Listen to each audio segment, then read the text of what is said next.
Hello students, welcome. हम लोग physics में आज स्टडी करेंगे वेक्टर्स का चैप्टर, वेक्टर्स एंड स्केलर्स। ठीक है, हम लोगों ने जैसे कि स्टडी किया 9 क्लास में फोर्सेस वगैरह के बारे में स्टडी किया। दो फोर्सेस हैं, एक 5 न्यूटन का है, एक 7 न्यूटन का। दोनों एक बॉडी पर एक्ट कर रहे हैं। दोनों का रिजल्टेंट या नेट फोर्स निकालते थे हम लोग, दोनों को ऐड कर देते थे।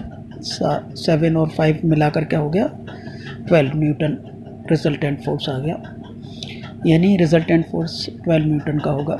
और जब वही दोनों फोर्सेस 5 न्यूटन और 7 न्यूटन के एक बॉडी पर लग रहे हैं, एक बॉडी पर एक्ट कर रहे हैं, और दोनों अपोजिट डायरेक्शन में, उनका रिजल्टेंट फोर्स या नेट फोर्स कैसे होगा?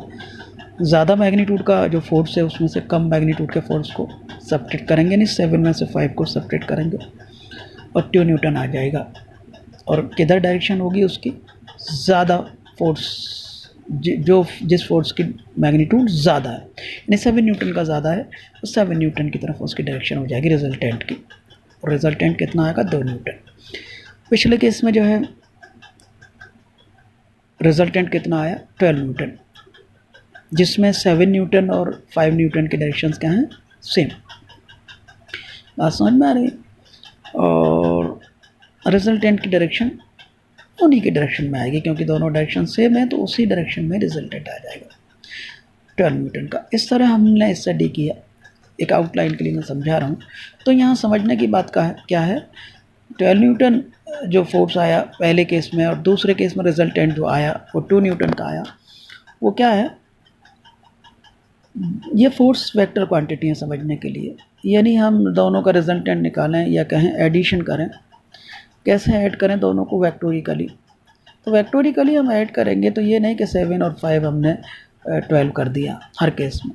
किसी केस में दोनों का ऐड करने पर 12 आया जब डायरेक्शन सेम है, और एक केस ऐसा आया जिसमें डायरेक्शन अपोजिट हैं और ऐड किया, यानी रिजल्टेंट निकाला, यानी ऐड मैंने वेक्टोरिकली ऐड किया, 2 न्यूटन आया रिजल्टेंट फोर्स। तो यहाँ समझ में ये आया कि फोर्स जो है वेक्टर क्वांटिटी है, यानी हम उनको ऐड जब करेंगे वेक्टर्स को या फोर्सेस को, तो वेक्टोरिकली ऐड करेंगे, यानी मैग्नीट्यूड का तो ख्याल रखेंगे ही, साथ साथ डायरेक्शंस का भी ख्याल रखेंगे। इस तरह के एडिशंस को बोलेंगे हम वेक्टर एडिशन। फोर्स का कैसे एडिशन करेंगे? वेक्टोरिकली ऐड होंगे फोर्स, यानी वेक्टर एडिशन करेंगे। तो यहाँ इस चैप्टर में हम यही समझेंगे कि इस तरह हम समझेंगे कि कौन सी क्वांटिटी स्केलर हैं और कौन सी वेक्टर हैं।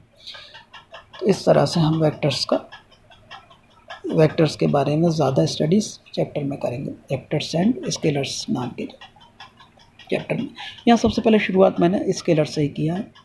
स्केलर वेक्टर्स के जस्ट ऑपोजिट। तो कौन सी क्वांटिटी? वो फिजिकल क्वांटिटी जिनका which are having, scalar quantity क्या है? वो physical quantity which is having magnitude only. Magnitude का मतलब सिर्फ वैल्यू है इसकी, यानी वो फिजिकल क्वांटिटी जिसका मैग्नीट्यूड ही मैग्नीट्यूड है, यानी वैल्यू ही वैल्यू है, लेकिन उसकी डायरेक्शन नहीं है, बट नो डायरेक्शन। अब हम समझेंगे तो इसे ऐसे समझ सकते हैं, हमने बहुत सारी चीज़ें 9 क्लास में पढ़ी। एक तो ये कि वो फिजिकल क्वांटिटी जैसे कि हमारी डिस्टेंस है, डिस्टेंस का मैग्नीट्यूड है लेकिन डायरेक्शन नहीं होती। डिस्टेंस किधर चली? मानो हमने किसी बंदे ने डिस्टेंस चली 10 मीटर, अब किस डायरेक्शन में चली ये नहीं मालूम। ठीक है, कोई स्पेसिफाइड डायरेक्शन नहीं है उसका कि इधर ही है। डिस्टेंस माने सिर्फ डिस्टेंस, लेंथ, सिंपली ऐसे भी बोल सकते हैं। अब बहुत सी क्वांटिटी ऐसी भी हैं जिसकी मैग्नीट्यूड भी है लेकिन डायरेक्शन भी है साथ साथ। और आगे पढ़ेंगे हम, मैग्नीट्यूड और डायरेक्शन दोनों चीज़ें हैं तो वो क्वांटिटी वेक्टर होंगी। फिर आप कहेंगे इलेक्ट्रिक करंट कैसी क्वांटिटी है? उसकी तो डायरेक्शन भी होती है, करंट के फ्लो की डायरेक्शन भी होती है, उसका मैग्नीट्यूड भी होता है। तो ये फिर इसके लिए एक मस्ट कंडीशन हम डालेंगे कि जो वेक्टर एडिशन को फॉलो नहीं करती है ना, नॉट फॉलो, यानी फॉलो नहीं करती। बात समझ में आ रही है? Triangle law of vector addition not follow नहीं होता जिनमें, ये मस्ट कंडीशन है इसकी, ये must condition, triangle law of vector addition not follow. यानी ये इलेक्ट्रिक क्वांटिटी में मैग्नीट्यूड भी होता है, वैल्यू उसका 3 एम्पियर या जो भी है, डायरेक्शन भी होती है वायर में किधर फ्लो हो रही है, लेकिन ये ट्रायंगल लॉ को फॉलो नहीं करती वेक्टर एडिशन के। कोई ये है क्या, दो वेक्टर्स को ऐड करने का ज्योमेट्रिकल तरीका, जिसे हम ट्रायंगल से ऐड करेंगे, ट्रायंगल वाले तरीके से, इसलिए इसका नाम पड़ गया ट्रायंगल लॉ वेक्टर एडिशन। आगे समझेंगे। तो अभी तक के लिए तो ये समझ लें कि स्केलर क्वांटिटी वो हैं जिनका मैग्नीट्यूड ही है सिर्फ, और डायरेक्शन नहीं है, और बाय द वे डायरेक्शन है तो ट्रायंगल लॉ को वो फॉलो नहीं करती। इसमें कौन कौन सी क्वांटिटी हैं उनके एग्जाम्पल मैंने लिखे है ना। इसमें है डिस्टेंस है, स्पीड है, वर्क है, इलेक्ट्रिक करंट है, रेजिस्टेंस है, ये सब। मेरी बात समझ में आ रही? ये सब स्केलर क्वांटिटी होंगी। इसके बाद आई वेक्टर क्वांटिटी। वेक्टर क्वांटिटी कौन सी है? इसके जस्ट ऑपोजिट, स्केलर के जस्ट ऑपोजिट। कौन सी हैं? जो क्वांटिटी जिनका मैग्नीट्यूड हो वो फिजिकल क्वांटिटी, और उनके साथ साथ क्या हो, डायरेक्शंस ऑल्सो, मतलब these are having directions also. तो मैग्नीट्यूड का मतलब है वैल्यू, वैल्यू का मतलब है यहाँ पर, या मैग्नीट्यूड का मतलब पॉजिटिव ही वैल्यू लेंगे, नेगेटिव नहीं लेंगे। उसकी नेगेटिव होगी भी तो नेगेटिव को हटा देंगे, यानी सिर्फ पॉजिटिव वाली पार्ट ही मैग्नीट्यूड कहलाएगा उसका, यानी मॉड ले लेंगे उसका। बात समझ में आ रही है? कई ऐसी क्वांटिटी हैं जिनकी डायरेक्शन भी है और मैग्नीट्यूड भी, जैसे इलेक्ट्रिक करंट, वो हमें कन्फ्यूज़ करेंगी। हम सीधे कह देंगे कि ये वेक्टर है, लेकिन इलेक्ट्रिक करंट वेक्टर नहीं है। क्यों नहीं है? यहाँ मस्ट कंडीशन मैंने यहाँ डाली, स्टार लगाकर। क्या डाली? क्या वो ट्रायंगल लॉ जो है उसे फॉलो करती हैं, this follow the triangle law of vector addition. ये क्वांटिटी होंगी। कैसी क्वांटिटी होंगी? वेक्टर क्वांटिटी होंगी। कैसी क्वांटिटी होंगी? Vector quantity. अब इसके एग्जाम्पल्स की बात करें हम लोग, तो एग्जाम्पल्स में आ जाए। देखो यहाँ पर मैंने एग्जाम्पल्स लिखे हैं, displacement, velocity, acceleration, force, momentum, torque, etcetera. यानी अभी तक तो यही समझ लें हम लोग, ये वेक्टर क्वांटिटी होती है। समझ में आ रही है? और आगे ज़्यादा अच्छे से इनको समझेंगे। अब बात आती है नए टॉपिक की कि वेक्टर्स का सिंबल क्या है, हम कैसे यूज़ करेंगे मैथमेटिक्स में इसे, या मैथमेटिकली। तो वेक्टर्स के अंदर हमने समझी दो चीज़ होती हैं, एक उसका मैग्नीट्यूड यानी वैल्यू जो कि पॉजिटिव होती है, ऑलवेज। ऑलवेज कैसी होती है? पॉजिटिव। दूसरी उसके अंदर की क्या चीज़? डायरेक्शन। तो इसको ऐसे रिप्रेजेंट करेंगे सिंबलिकली, ए के ऊपर, ऊपर माने सिर के ऊपर, सिर समझेंगे इसे, सिर के ऊपर एरो पुट करेंगे, बी के ऊपर, सिर के ऊपर एरो पुट करेंगे, ऐसे सी के ऊपर एरो पुट करेंगे। तो ये पूरी चीज़ जो आएगी, ये पूरी चीज़ आएगी, इसे बोलेंगे ए वेक्टर। वो वेक्टर होगा, वेक्टर का सिंबल। इसको पूरे को बोलेंगे बी वेक्टर, इस पूरे को बोलेंगे सी वेक्टर, इस पूरे को बोलेंगे पी वेक्टर, इस पूरे को बोलेंगे क्यू वेक्टर। बात समझ में? रीड कैसे करेंगे इसको? ए वेक्टर यानी ए वेक्टर। इसको कैसे रीड करेंगे? मैंने लिखा बी वेक्टर, बी इसको बोलेंगे और एरो को बोलेंगे वेक्टर, ऐसे करके पूरा, यानी ऐसे। यानी एरो किसको बता रहा है? यहाँ डायरेक्शन को शो कर रहा है, और नीचे वाला पार्ट सिर्फ एरो को हटा दें, और बाकी जो बचा ए, ये किसको बता रहा है? मैग्नीट्यूड को, यानी उसकी वैल्यू को। ये तो समझने का तरीका कि पूरा वेक्टर, ए वेक्टर में दो चीज़ें, ऊपर वाली डायरेक्शन, नीचे वाली मैग्नीट्यूड, ऐसे मोटा मोटा समझने का तरीका। अब आगे चलें। वेक्टर है कोई भी हमारे पास ए वेक्टर, उस ए वेक्टर में दो चीज़ क्या क्या होंगी? मैग्नीट्यूड, दूसरी चीज़ क्या होगी? डायरेक्शन। अब मैग्नीट्यूड को कैसे दिखाएंगे? ए वेक्टर के मैग्नीट्यूड को एरो हटा देंगे ऊपर से, या तो ऐसे दिखाएंगे, या फिर पूरा ए वेक्टर लिखेंगे और दो लाइनों के बीच में उससे लगाएंगे, दो लाइनों को बोलेंगे मॉड, मॉड माने मॉडुलस। इसे रीड ऐसे करेंगे, ऐसे रीड करेंगे इस पार्ट को, मॉड ऑफ ए वेक्टर यानी मॉडुलस ऑफ ए वेक्टर। और डायरेक्शन को कैसे लिखेंगे? ए वेक्टर की डायरेक्शन को हम लोग लिखेंगे, डायरेक्शन को लिखेंगे ए कैप, यानी इस तरह, ये टोपी जैसा, ये कैप जैसा हम लगा देंगे, और इसको रीड करेंगे A cap, C A P cap. मेरी बात समझ में आ रही है? तो ए वेक्टर के अंदर दो चीज़ हुई, उसका मैग्नीट्यूड, उसकी डायरेक्शन।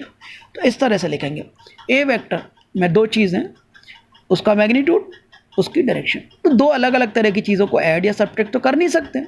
ऐड और सब्ट्रैक्ट कौन सी चीज़ें होती हैं? जो एक की तरह की होती हैं। अब यहाँ अलग अलग हैं, ये तो सिर्फ वैल्यू या मैग्नीट्यूड है, ये सिर्फ डायरेक्शन है। दोनों को मल्टीप्लाई करके लिखेंगे, तब पूरा मिलकर के आ जाएगा ए वेक्टर। यानी ए वेक्टर पूरा मिलकर आया कैसे? उसका मैग्नीट्यूड इंटू उसकी डायरेक्शन, इंटू उसकी डायरेक्शन। ये बात आपको समझ में आई नहीं आई? अब आप देखें, A vector is equal to, simply लिख देंगे, A vector is equal to, simply लिख देंगे ए कैप, यानी यहाँ इंटू है, कुछ नहीं है तो क्या है? इंटू है। दिस इम्प्लाइज दैट, इसको समझेंगे कि ए कैप लिखना है हमें, तो ए कैप क्या आएगा, ए वेक्टर अपॉन ए, यानी ए कैप है क्या यहाँ पर, sorry, A cap is equal to A vector upon A, यानी ए कैप है क्या, डायरेक्शन ऑफ ए वेक्टर, क्या है ये, direction of A vector, direction of A vector. बात समझ में आ रही है? इस तरीके से, इस तरह भी लिख सकते हैं, ए वेक्टर इज इक्वल टू उसका मैग्नीट्यूड, मैग्नीट्यूड को कैसे लिखेंगे, मॉड ऑफ, दो लाइनों को पढ़ेंगे, इन दो लाइनों को पढ़ेंगे, मॉड ऑफ, इन दो लाइनों को क्या पढ़ेंगे, मॉड ऑफ, और अंदर वाली चीज़ को पढ़ेंगे ए वेक्टर्स, और इसको लिखेंगे A cap into A cap.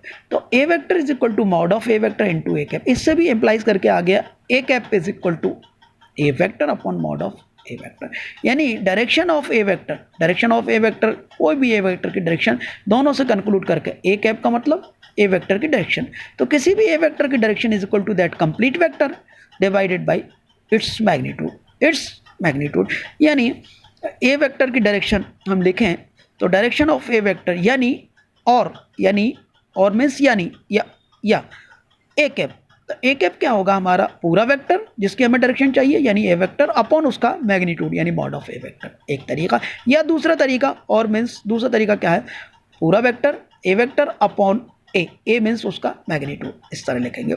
ऐसे ही बोलेंगे इसको, डायरेक्शन ऑफ, इस पूरे वेक्टर को पढ़ेंगे ए वेक्टर क्रॉस बी वेक्टर, ये नीट करना, मैंने यहाँ लिखा ए वेक्टर क्रॉस बी वेक्टर, ये पूरा भी एक वेक्टर होता, आगे पढ़ेंगे। इसका डायरेक्शन कैसे लिखेंगे, वो पूरा वेक्टर, इसकी डायरेक्शन को, एक तो तरीका हम ये सीखें कि ये रॉन्ग तरीका है, इसकी डायरेक्शन को ऐसा नहीं लिखेंगे A cap cross B cap, या ये और है, और ए क्रॉस बी कैप, ये रॉन्ग तरीका हो जाएगा।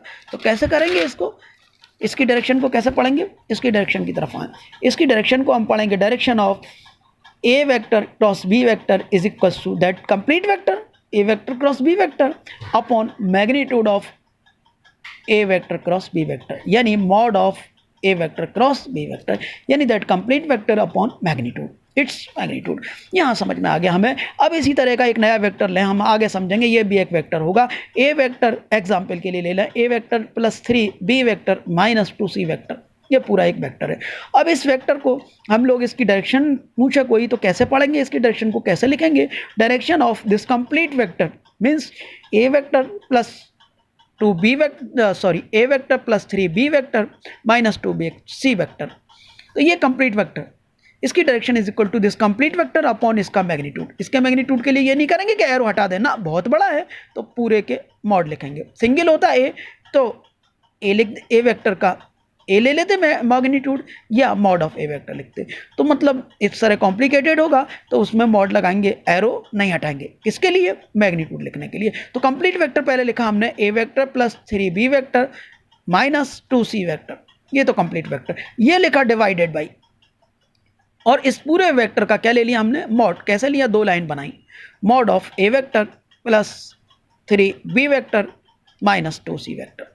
अब बात आती है नेक्स्ट टॉपिक, ज्योमेट्रिकल रिप्रेजेंटेशन की, किसी वेक्टर का geometrical representation of A vector, किसी वेक्टर का ज्योमेट्रिकल रिप्रेजेंटेशन कैसे करेंगे, तो मैथमेटिकली रिप्रेजेंटेशन हो गया, यानी मैथमेटिकल सिंबल हो गया। अब ज्योमेट्रिकली कैसे बताएंगे किसी वेक्टर को, हम ज्योमेट्री में किसी वेक्टर को एरो से बताएंगे, एरो बनाएंगे, एरो के दो पार्ट समझेंगे, पहले ये कि ये एरो टेल है और ये एरो हेड है, जल्दी में इसे बोल देंगे टेल और इसे बोलेंगे हेड, पूरा नाम एरो टेल एरो हेड, इतना समझ आया आपको। अब हम लोग आगे चलें लेकर चीज़ों को, कोई भी एरो बना देंगे, ऐसे एरो बनाएंगे, और इस एरो का, ये किसका एरो बनाया हमने, ए वेक्टर का, यानी ए वेक्टर जो सिंबल है उसको ज्योमेट्री में हमने किससे बताया, एरो से बताया, ऐसे बोलेंगे पूरा। बी वेक्टर को हमने ज्योमेट्री में किससे बताया, ऐसे एरो से, इसका एरो इधर है। सी वेक्टर को किससे बताया, ऐसे एरो से। तो एरो में जो एरो बनाया वेक्टर का एरो, वो क्या बता रहा है, वेक्टर के एरो में दो पार्ट हैं, उसकी लेंथ है जो क्या किसको बताएगी, एरो की लेंथ वेक्टर के मैग्नीट्यूड को शो करेगी, एरो की डायरेक्शन किसको शो करेगी, वेक्टर की डायरेक्शन को शो करेगी, ये किसके मैग्नीट्यूड को शो करेगी, वेक्टर्स मैग्नीट्यूड शो करेगी, वेक्टर्स के मैग्नीट्यूड को शो करेगी। मान लीजिए हमें 10 न्यूटन का फोर्स दे रखा नॉर्थ साइड, तो हम सबसे पहले ईस्ट वेस्ट नॉर्थ साउथ बना लेंगे और एक स्केल ले लेंगे, एक स्केल ले लेंगे, क्या ले लेंगे, एक स्केल ले लेंगे, ठीक है, क्या ले लेंगे, एक स्केल ले लेंगे, एक स्केल ले लेंगे। स्केल कैसा लेंगे हम लोग, एक कोई भी मान लेंगे हम, 2 न्यूटन मान लिया हमने, 1 सेंटीमीटर के बराबर है, इसे कहेंगे हम स्केल। जो माना हमने, माना, सपोज किया, क्या किया हमने, सपोज किया। अब इसके हिसाब से हमारा 10 न्यूटन हमें बनाना है, तो कितना सेंटीमीटर, कितनी सेंटीमीटर की लेंथ बनानी पड़ेगी हमें, 5 सेंटीमीटर। यानी 10 न्यूटन का फोर्स हमें ज्योमेट्री में बनाना है किसी लाइन से, तो 5 सेंटीमीटर की लेंथ खींचनी होगी। और वो किधर है, टूवर्ड्स नॉर्थ, तो कैसा खींचनी होगी, वो नॉर्थ साउथ खींचनी होगी। ऐसा हमने खींच दी, और ये कितने की खींची हमने, 5 सेंटीमीटर की। इस पे एरो हेड पुट किया, किधर की तरफ, ये फोर्स किधर है, नॉर्थ की तरफ, तो एरो हेड किधर पुट किया, नॉर्थ की तरफ। अगर ये साउथ की तरफ होती है इसकी डायरेक्शन, तो साउथ की तरफ ऐसे एरो हेड पुट करते। तो यानी 5 सेंटीमीटर लेंथ है इस एरो की। यानी एरो को लेंथ को दोबारा कन्वर्ट करें तो कितने के बराबर है, 10 न्यूटन के। यानी इस एरो की लेंथ कितनी है, 5 सेंटीमीटर भी बोलेंगे और 10 न्यूटन भी बोलेंगे। यानी डायरेक्ट बोल देंगे इस एरो की लेंथ कितनी है, 10 न्यूटन। डायरेक्शन कितनी है, नॉर्थ साइड। यानी जो फोर्स है ये, इस फोर्स वेक्टर की पूरा बोलें तो मैग्नीट्यूड कितना है, 10 न्यूटन। यानी इस फोर्स वेक्टर के एरो की लेंथ कितनी है, एरो की लेंथ किसको बताएगी, वेक्टर के मैग्नीट्यूड को, यानी 10 न्यूटन है फोर्स वेक्टर का मैग्नीट्यूड। और डायरेक्शन किधर है इसकी, नॉर्थ साइड। किधर है इसकी, नॉर्थ साइड। मेरी बात समझ में आ रही है आप लोगों को।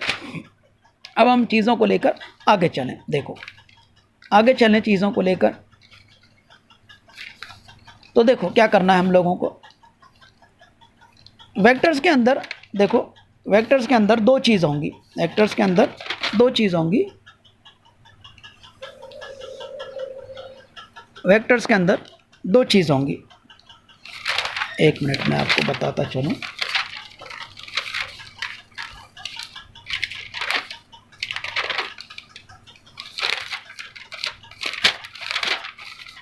वेक्टर्स के अंदर 2 चीज़ होंगी, यहाँ कंक्लूड ये करेंगे हम, क्या क्या चीज़ होंगी वेक्टर्स के अंदर। वेक्टर्स के अंदर वेक्टर के अंदर एक तो मैग्नीट्यूड होगा। मैग्नीट्यूड किससे बताएंगे, ज्योमेट्री में जो एरो खींचेंगे उसकी लेंथ वेक्टर के मैग्नीट्यूड को बताएगी। और डायरेक्शन कैसे बताएंगे, ज्योमेट्री में वेक्टर की, वेक्टर की डायरेक्शन बताने के लिए जो डायरेक्शन एरो की होगी वही डायरेक्शन वेक्टर की होगी। यानी जो ज्योमेट्री में हम जितनी लेंथ होगी एरो की वो वेक्टर के मैग्नीट्यूड को बताएगी, और जो डायरेक्शन होगी एरो की वो वेक्टर की डायरेक्शन को बताएगी। यहाँ तक क्लियर हुआ आप लोगों को। उल्टा भी बोल सकते हैं हम चीज़ को, कैसे बोल सकते हैं, उल्टा भी बोल सकते हैं। हाँ, समझ में आ रही है कि मैग्नीट्यूड बताना हमें तो कितने लेंथ का एरो खींचेंगे उसके मैग्नीट्यूड की लेंथ का, और डायरेक्शन बतानी है वेक्टर की तो एरो की डायरेक्शन ही वेक्टर की डायरेक्शन होगी। अब यहाँ दोबारा देखें, कोई हमने वेक्टर किसी ने बना दिया, ये ए वेक्टर का एरो बना दिया। किसका एरो बनाया, ये ए वेक्टर का एरो। इसकी डायरेक्शन है ये लेफ्ट टू राइट, टेल से किधर कहेंगे, हेड की तरफ, ऐसे है इसकी डायरेक्शन, इस तरह। और इसका नाम है ए वेक्टर, और ये ए वेक्टर का एरो है। तो कोई कहे इसकी लेंथ कितनी होगी एरो की, तो एरो की लेंथ किसको बताएगी, उस वेक्टर के, इस वेक्टर के मैग्नीट्यूड को। तो मैग्नीट्यूड किस कैसे लिखेंगे इस वेक्टर का सिंबल में, ए, या फिर क्या लिखेंगे, मॉड ऑफ ए वेक्टर। यानी ये लेंथ कितनी है एरो की, लेंथ दिखाने के लिए दोनों तरफ एरो हेड पुट करेंगे। तो इसकी लेंथ कितनी है, इस एरो की लेंथ है ए, या कहेंगे मॉड ऑफ ए वेक्टर। अब ये बी वेक्टर का एरो गिवन है आपको, तो इसकी लेंथ पूछे कोई, तो इसकी लेंथ कितनी है, मॉड ऑफ बी वेक्टर और बी। मेरी बात समझ में आ रही है। ये क्या है, सी वेक्टर, यहाँ इस तरफ से इस तरफ, इधर से इधर की तरफ डायरेक्शन है इसकी, और जो एरो बनाया वो किसका बनाया, सी वेक्टर का। तो इसकी लेंथ कितनी हुई, सी, एरो हेड हटा देंगे ऊपर से सिर पे से, या मॉड ऑफ सी वेक्टर। मेरी बात इतनी समझ में आई। ये तो एक एक करके इस तरह अल्फाबेट लिखा, ए vector, B vector, C vector के लिए। अगर इस तरह से है कोई, इस तरह, ये पूरा भी एक वेक्टर होता है, कौन सा, ए वेक्टर क्रॉस बी वेक्टर, ऐसे रीड करेंगे इसको, ए वेक्टर क्रॉस बी वेक्टर। इसका एरो आपको गिवन दे दिया, ऐसे गिवन किया या दे दिया इस तरह, इधर से लेफ्ट से राइट, इस तरफ एक अलग डायरेक्शन। तो हम यहाँ इसकी लेंथ को कैसे बोलेंगे, इसकी लेंथ को दोनों तरफ एरो हेड लगाएंगे लेंथ देखने के लिए, और ऐसे नहीं लिखेंगे ए क्रॉस बी ना, ये गलत हो जाएगा। जब इस तरह क्रॉस करके ऐसे लिखा है, एक से ज़्यादा अल्फ़ाबेट लिखे हैं, तो हम क्या करेंगे, उसको मॉड ऐसे लिखेंगे, mod of complete vector. Vector क्या है हमारा, ए वेक्टर क्रॉस बी वेक्टर। तो ये हमारा इसकी लेंथ हो जाएगी एरो की। एरो की लेंथ कोई पूछे तो कितनी है, mod of A vector cross B vector. कैसे पता लगा एरो की लेंथ का, कैसे पता लगेगा, जो वेक्टर का मैग्नीट्यूड होगा वही एरो की लेंथ होगी, यानी मैग्नीट्यूड ले लो इसका। अब एक नया वेक्टर है, ये टेल है, ये हेड है इसकी। इस वेक्टर का नाम क्या है, पूरा एक वेक्टर है, ए वेक्टर प्लस 3b वेक्टर। मेरी बात समझ में आई, ए वेक्टर प्लस 3b वेक्टर, बात समझ में आई। इसका लेंथ कितनी होगी एरो की, इसके एरो की लेंथ होगी, मॉड लेंगे पूरे का, mod of A vector plus 3b vector. क्यों, एक से ज़्यादा अल्फ़ाबेट लिखें, ऐसा नहीं लिखेंगे इसका लेंथ, एरो हटा दिया आपने a प्लस 3b, ये गलत हो जाएगा। मेरी बातें समझ में आ रही है आपको, इस तरह से लिखेंगे, लिखने का तरीका समझ में आया आपको। तो कंक्लूजन हमें समझ में आ गया कि वेक्टर्स जो होंगे उसमें एरो की लेंथ, मैग्नीट्यूड को कैसे शो करेंगे, एरो की लेंथ से, वेक्टर की डायरेक्शन को कैसे शो करेंगे, एरो की डायरेक्शन से। उल्टा बोलें, एरो की लेंथ किसको बताएगी, वेक्टर के मैग्नीट्यूड को, एरो की डायरेक्शन किसको बताएगी, वेक्टर की डायरेक्शन। यहाँ तक समझ में आया आपको। अब इसके आगे चलें हम थोड़ा सा चीज़ों को लेकर, ठीक। टाइप्स ऑफ वेक्टर, वेक्टर किस किस तरह के होते हैं, तो देखिए, unit vector, equal vector, parallel vector, anti parallel vector. अभी के लिए हमें काफ़ी है, ठीक है। अब यूनिट वेक्टर की तरफ चलें। यूनिट वेक्टर क्या है, यूनिट वेक्टर नाम से ही पता लग रहा है, वो वेक्टर जिसका यूनिट का मतलब मैग्नीट्यूड क्या है, यूनिटी। तो हमने यहाँ लिखा its magnitude is unity, unity means 1, एक है इसका मैग्नीट्यूड। तो इस बता किसको रहा है, यहाँ भी स्टार करके लिखा, shows only direction of A vector, यानी किसी भी वेक्टर की वो किसको बताएगा, डायरेक्शन को शो करेगा। यानी यूनिट वेक्टर का मकसद क्या है, यहाँ डायरेक्शन को बताता है वो, उसका मैग्नीट्यूड कितना होता है, यूनिटी, बस इतना काफ़ी है। यानी यहाँ हमें समझ में आई बात, यहाँ हमें समझ में आई बात क्या, कि यूनिट वेक्टर बताना हमें अलोंग ए वेक्टर। तो कैसे बोलेंगे उसको, वो डायरेक्शन ही है ए वेक्टर की, ए डायरेक्शन को ही बताता है। तो डायरेक्शन को हमने कैसे बताया था पिछले टॉपिक्स में, ए कैप, ये है हमारी बात, ठीक है। इस तरह से unit vector along B vector कैसे लिखेंगे, बी कैप। इसी तरह unit vector along A vector cross B vector कैसे लिखेंगे, ऐसे नहीं लिखेंगे, ये गलत हो गया, wrong. A cross B cap, या ऐसे लिखें A cap cross B cap, ये गलत हो गया। तो ये दोनों का कॉम्बिनेशन टाइप दे रखा है, तो इसको कैसे लिखेंगे, इसको ऐसे लिखेंगे, unit vector along A vector कैसे लिखेंगे, एक ही है तो डायरेक्शन, ये क्या है, unit vector along A vector, यानी डायरेक्शन ऑफ ए वेक्टर, यानी A cap. Unit vector along B vector का मतलब क्या है, यानी डायरेक्शन उसकी, किसकी, बी वेक्टर की। तो डायरेक्शन ऑफ बी वेक्टर कैसे लिखेंगे, बी कैप। अब unit vector along A vector cross B vector, यानी इसका मतलब क्या, direction of complete vector, this A vector cross B vector, ऐसे पढ़ेंगे इसको। बात समझ में आ गई। अब कोऑर्डिनेट सिस्टम में देखो, हम एक्स वाई जेड कोऑर्डिनेट काम में लेंगे। एक्स इधर है पॉजिटिव, तो इधर नेगेटिव एक्स हो गया, ये पॉजिटिव वाई है तो इधर पॉजिटिव नेगेटिव वाई हो गया, और इन दोनों के परपेंडिकुलर एस है, ऊपर जेड है। तो ऊपर तो दिखा नहीं पाएंगे, ऊपर जेड है, इस तरह से, इस तरह ऊपर जेड है पॉजिटिव वाला, और इस तरह जाएंगे तो नेगेटिव जेड, इस तरह। मेरी बात समझ में आ रही, इस तरह से। तो ये पॉजिटिव जेड को हमने कैसे बताया, इस तरह पॉजिटिव जेड है ऊपर और इस तरह नेगेटिव जेड है नीचे, तो पॉजिटिव जेड को ऐसे बताया, इस तरह, क्योंकि प्लेन में कैसे बनाएंगे, इस तरह बनाएंगे। तो हम मान लेंगे एक कन्वेंशन चला आ रहा है जो हम इस्तेमाल करेंगे कि यूनिट वेक्टर जो होगा एक्स एक्सिस की तरफ, उसको हम एक्स कैप ना लेकर आई कैप, नॉर्मली जो ट्रेडिशनल तरीका है, जो कन्वेंशनल तरीका चला रहा है, उससे कहेंगे कैसे, आई कैप। इसी तरह यूनिट वेक्टर पॉजिटिव वाई की तरफ, positive Y axis J cap, unit vector along positive Z axis K cap. इसी तरह unit vector along negative X axis minus I cap. इसी तरह लिखेंगे unit vector along negative Y axis minus J cap, unit vector along negative Z axis minus K cap. मेरी बात समझ में आ रही है। यानी पॉजिटिव एक्स की तरफ यूनिट वेक्टर क्या होगा, आई कैप, पॉजिटिव वाई की तरफ जे कैप, पॉजिटिव जेड की तरफ के कैप, इस तरह। इस तरह, यानी ये है आई कैप यहाँ से लेकर यहाँ तक, ये आई कैप, ठीक, यहाँ से लेकर यहाँ तक डायरेक्शन एस है, जे कैप, यहाँ से लेकर यहाँ तक डायरेक्शन एस है, यानी ऐसे का मतलब ऊपर जाएगा, ये दोनों के परपेंडिकुलर, इस कॉपी के प्लेन के परपेंडिकुलर ऊपर, और इसको कहेंगे हम के कैप। क्या कहेंगे हम? के कैप। क्या कहेंगे? के कैप। तो यूनिट वेक्टर का मैग्नीट्यूड कितना आता है? यूनिट है। तो यानी हमने इस यूनिट वेक्टर आई कैप को ड्रॉ किया एरो से, तो एरो का लेंथ कितनी होगी? एरो की लेंथ, एरो की लेंथ किसको बताएगा? वेक्टर के मैग्नीट्यूड को। यानी इस एरो की लेंथ आई कैप की कितनी होगी? 1, यानी इसका मैग्नीट्यूड 1 है, मैग्नीट्यूड। इस एरो की लेंथ किसको बताएगी? यानी जे कैप का मैग्नीट्यूड कितना है? 1, तो इस एरो की लेंथ कितनी होगी? 1। ऐसे ही इस एरो की लेंथ कितनी होगी? ये एरो किसका है? के कैप का, तो के कैप का मैग्नीट्यूड कितना है? 1। कैप माने यूनिट वेक्टर, तो उसका मैग्नीट्यूड कितना है? 1, तो इसकी लेंथ कितनी होगी? 1। इसी तरह नेगेटिव एक्स की तरफ minus I cap, negative Y की तरफ ये minus J cap, negative Z की तरफ ये माइनस के कैप, यानी यहाँ से यहाँ तक आई कैप इस डायरेक्शन में माइनस आई कैप, यहाँ से यहाँ तक इस डायरेक्शन में माइनस जे कैप, यहाँ से यहाँ तक इस डायरेक्शन में minus K cap.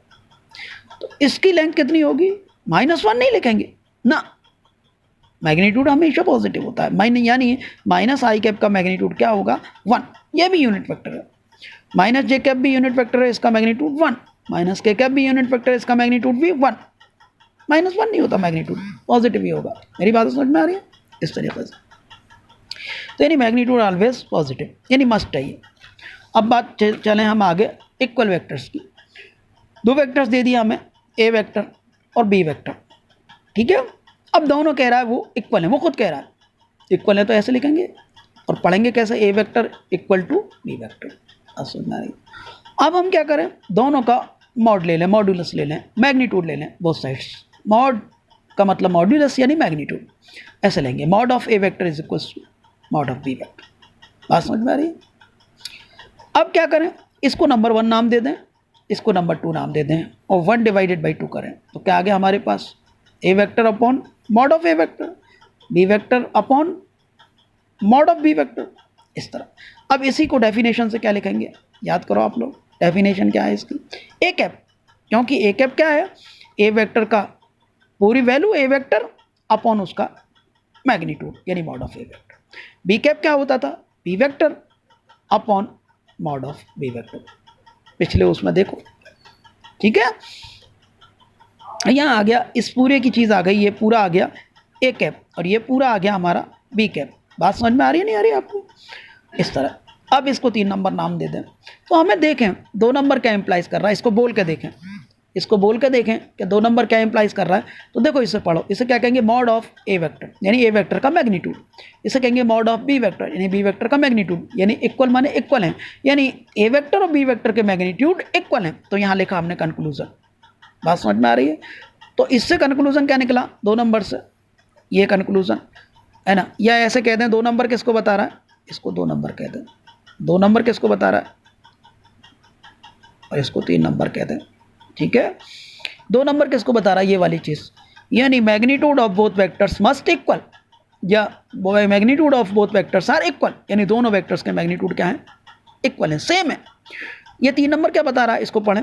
A cap का मतलब ए वेक्टर की डायरेक्शन, बी कैप का मतलब बी वेक्टर की डायरेक्शन क्या है? इक्वल, यानी ए वेक्टर की डायरेक्शन बी वेक्टर की डायरेक्शन के इक्वल है। अब इक्वल का मतलब ये तोल की चीज़ तो है नहीं कोई, तो नाप तोल की, ये तो डायरेक्शन है। मैग्नीट्यूड तो नाप तोल का होता है, वही उसका नाप होता है, वैल्यू होती है न्यूमेरिकल। ये डायरेक्शन इक्वल का मतलब है उनकी डायरेक्शन सेम है। इसको कंक्लूड कैसे करेंगे? तीसरे को, directions of both will be equal. Equal का मतलब directions of both vectors must be same. तो ये कंक्लूजन 2 आए हमारे निकल के, किस चीज़ से? यहाँ से। अगर 2 वेक्टर्स इक्वल हैं, ए वेक्टर और बी वेक्टर एक दूसरे के इक्वल हैं, कब हैं इक्वल होंगे? जब उनके मैग्नीट्यूड सेम होने चाहिए और उनकी डायरेक्शंस भी सेम होनी चाहिए। अब ज्योमेट्री में चलें, मेरी बात समझ में आ रही है? यानी उसने कहा ज्योमेट्रिकली कोई बना दिया कि ये ए वेक्टर है। बात समझ में आ रही है? तो इस एरो की लेंथ कितनी होगी? इस एरो की लेंथ कितनी होगी भाई? इस एरो की लेंथ उतनी होगी जितना इस वेक्टर का मैग्नीट्यूड है। तो इस वेक्टर का मैग्नीट्यूड क्या होगा? ए या मॉड ऑफ ए वेक्टर। मेरी बात समझ में आ रही है? तो लेंथ करने के लिए दोनों तरफ एरो हेड लगाएं, ए और मॉड ऑफ ए वेक्टर। मेरी बात समझ में आ रही है? इस तरह से, ठीक, ऐसे। तो दोनों वेक्टर्स इक्वल हैं, तो उसकी ज्योमेट्री कैसे बना रहे हैं हम? ये ए वेक्टर है तो इसकी लेंथ कितनी है? ए या मॉड ऑफ ए वेक्टर। ये ए वेक्टर का एरो है। तो बी वेक्टर का एरो कैसे बनाएंगे? बिल्कुल बी वेक्टर इक्वल है का मतलब है इनकी डायरेक्शन सेम होनी चाहिए, और डायरेक्शन सेम कौन सी होंगी? जो पैरेलल बनाएंगे। तो एक लाइन बी वेक्टर का मतलब है इसके पैरेलल बनाओ, और पैरेलल बनाने के बाद में उसमें से उतनी लेंथ काटो जितनी इसकी लेंथ है, यानी दोनों का मैग्नीट्यूड बराबर है। ए वेक्टर का और बी वेक्टर का मैग्नीट्यूड सेम है, इक्वल है। इसका मतलब मैग्नीट्यूड किसी भी वेक्टर के लेंथ किसको बताएगी? उसके मैग्नीट्यूड को। यानी उसके मैग्नीट्यूड सेम है का मतलब उल्टा भी बोल सकते हैं, उनके एरो की लेंथ सेम होगी, यानी उतनी लेंथ का लाइन सेगमेंट इसमें से कट कर लो जो बनाया, लंबाई जितनी बनाई, और बाकी को मिटा दो। मेरी बात समझ में आ रही है इतनी? अब क्या करें हम लोग? डायरेक्शन इसकी लेफ्ट टू राइट है, तो इधर भी क्या हो करें हम? लेफ्ट टू राइट पुट करें। ये अब देखो, नाप, इसको नाप के देखो, दोनों सेम है। यानी इसका मैग्नीट्यूड ए, मैग्नीट्यूड किस चीज़ को बताता है? एरो की लेंथ को। यानी इसके एरो की लेंथ कितनी हो जाएगी? ए। इसका मैग्नीट्यूड बी वेक्टर का बी। अब चूंकि इन दोनों का मैग्नीट्यूड सेम होने चाहिए, यानी कि ए वेक्टर